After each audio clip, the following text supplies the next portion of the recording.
অনেকগুলো কথা পার্লামেন্ট ফ্লোরে চলে আসছে আমাদের ওদিক থেকে, আমাদের বন্ধুদের কাছ থেকে, অপোজিট সাইড থেকে। যেহেতু আমি অর্থমন্ত্রী হিসাবে অন্তত আর্থিক বিষয়ে যে কথাগুলো আসছে দু চারটা কথা তো উত্তর দিতে হয়।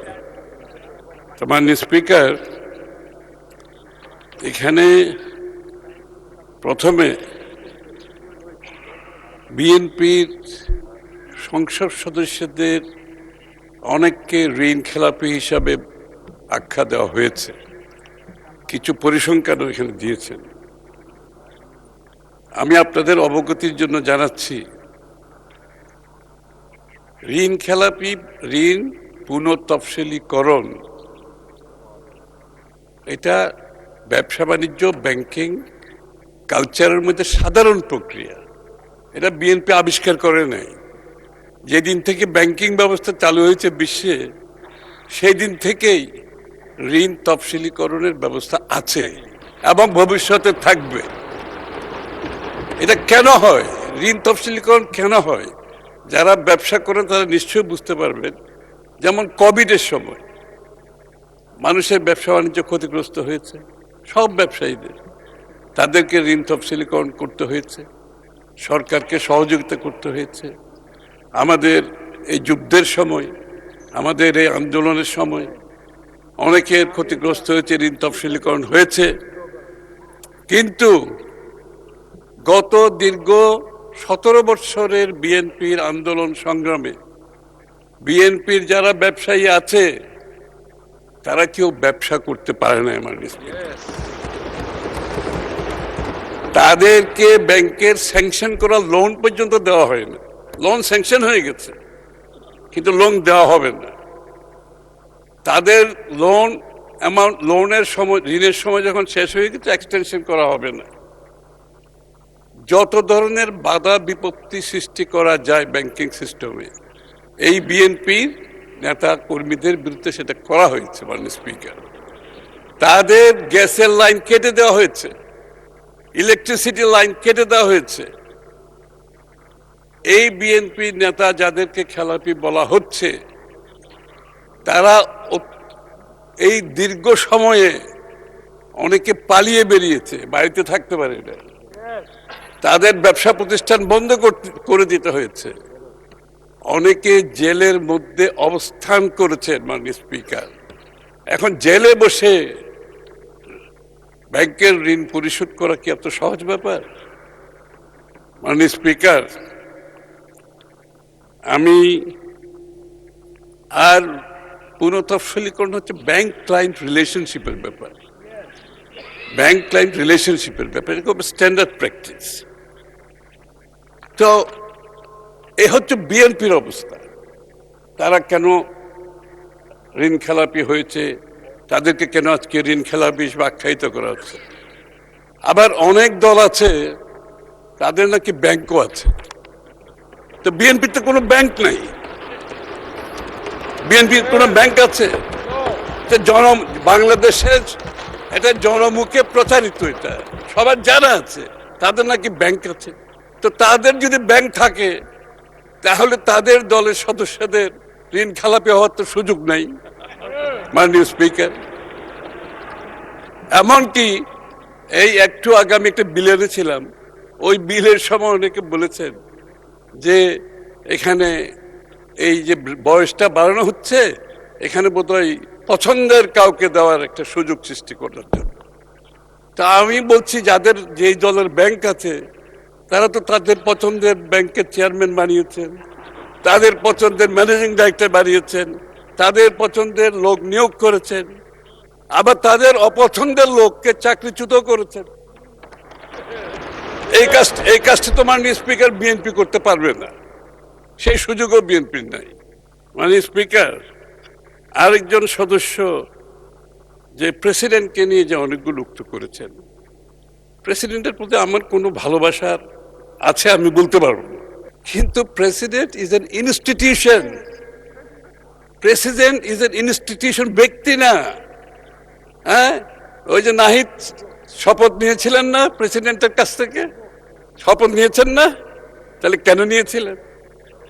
আপনার যদি না আপনার যদি শপথ নিয়ে মন্ত্রী হয়েছেন প্রেসিডেন্টের কাছে, কেন নিয়েছেন? না আমি আপত্তি করছি না, আমি আপনাকে কৃতিত্ব দিচ্ছি, আপনি আপনি ভালো কাজটাই করেছেন, কারণ আপনি ইনস্টিটিউশনকে সম্মান করেছেন।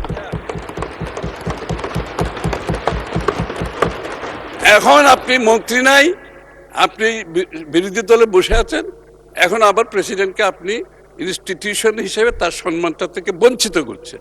আপনাদের বক্তব্যে সকলের মধ্যে এই কথাটি উঠে আসছে। আবার যেদিন শপথ গ্রহণ করা হয়েছে ইন্টেরিয়াম গভর্নমেন্টের, আমাদের বন্ধুরা সবাই তো সদল বলে সম্মুখ সারিতে উপস্থিত ছিলেন, সম্মুখ সারিতে। আমরা জায়গা পাই না, আমরা পিছনে বসছি।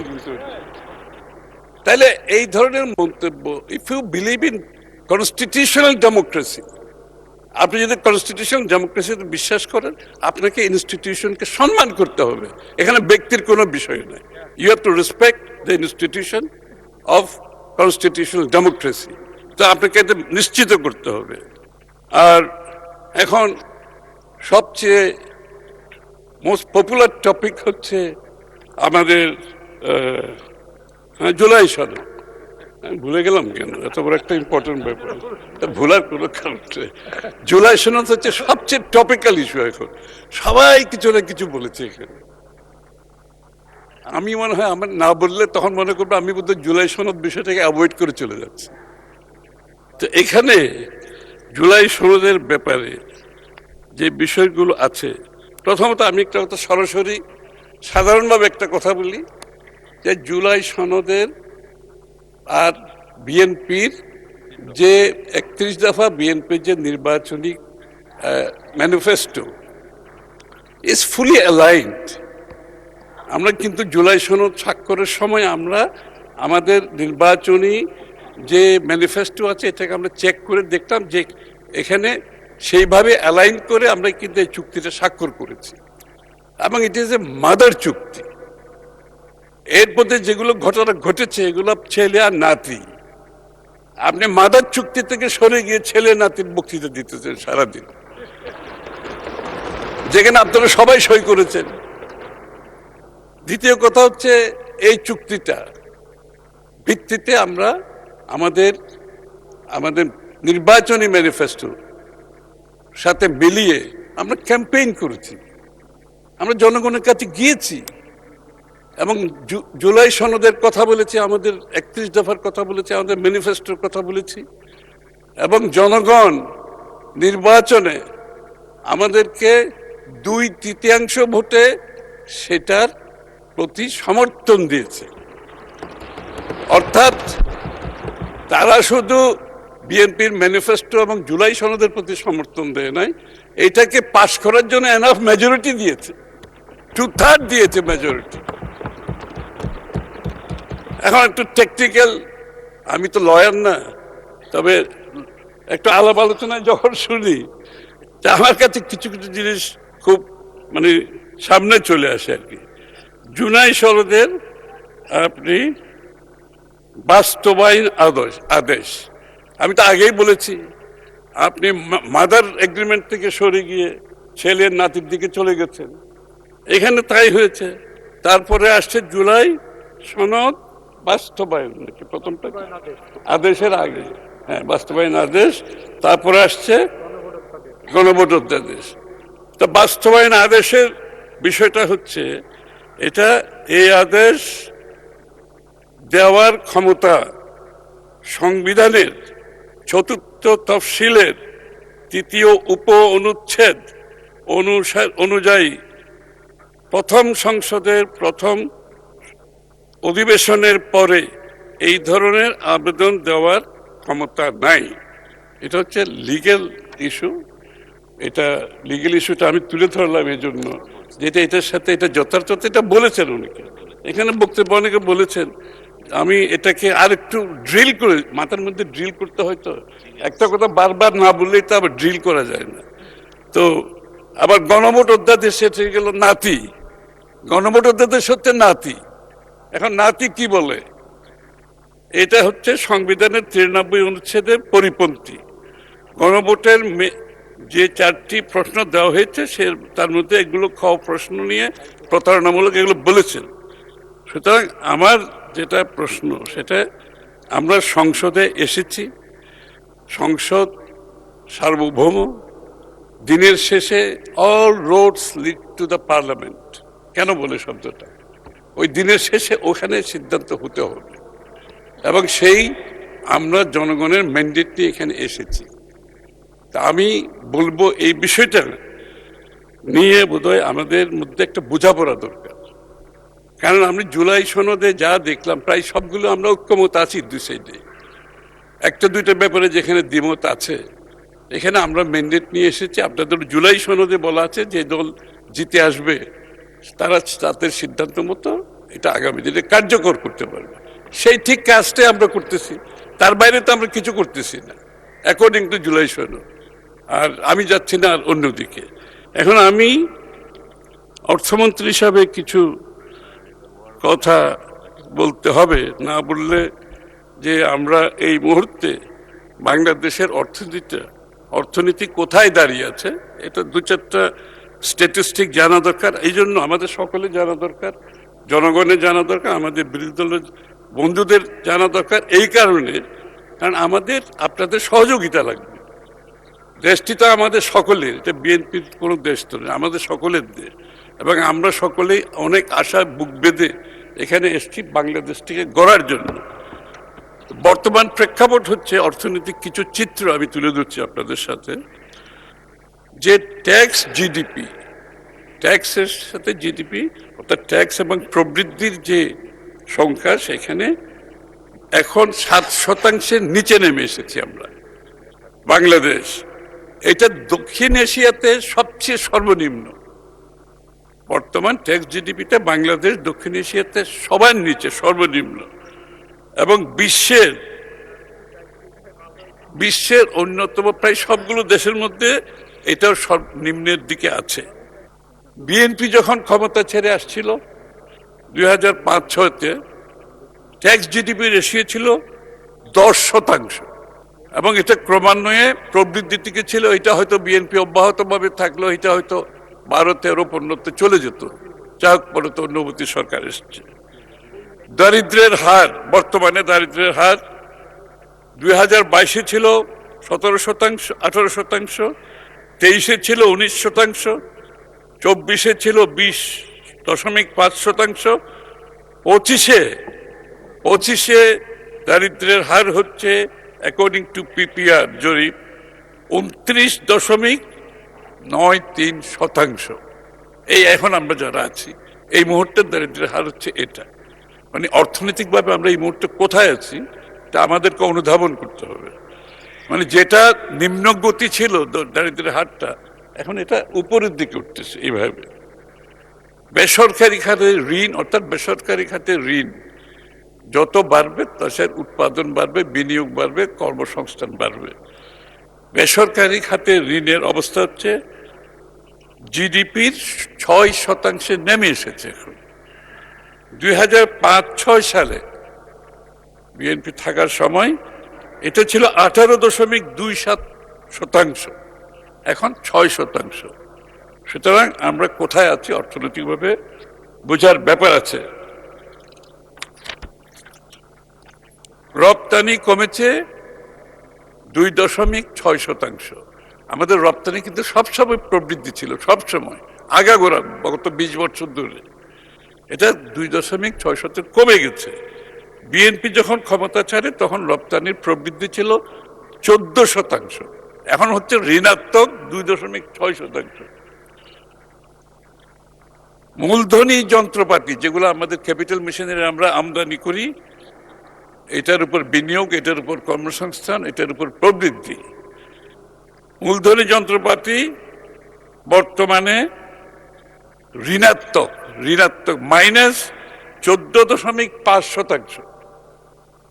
আর আমরা বিএনপির শেষ সময়ে ছিল 2004-05-এ 53% প্রবৃদ্ধি ছিল, এখন 14.5% ঋণাত্মক। এটা হচ্ছে নেগেটিভ 14%। খেলাপি ঋণ, আপনারা খেলাপি ঋণের কথা অনেক বলেছেন, আমরা বলছি, সবাই বলছে, বর্তমানে 30% অধিক। কঠিন অবস্থা। 30% অধিক যখন একটা দেশের খেলাপি ঋণ হয়, তখন অর্থনীতির গতি অলমোস্ট থেমে যাওয়ার অবস্থায় চলে আসছে। Almost we are grinding to a halt অর্থনীতি। আমরা যখন 2005-এ ছিল 13%, এখন 30% পার হয়ে গেছে।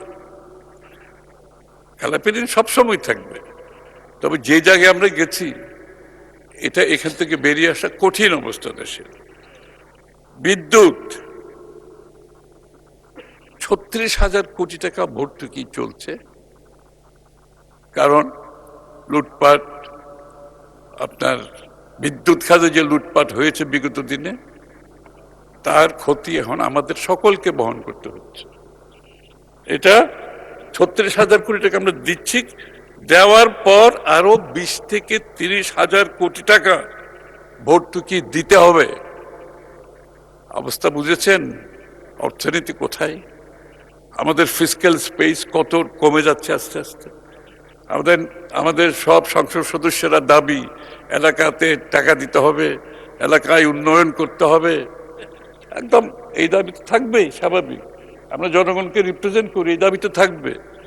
কিন্তু আমি বলছি, আমাদের ফিসক্যাল স্পেস কমতে কমতে কোথায় নিয়ে এসছে বিগত সরকারগুলোর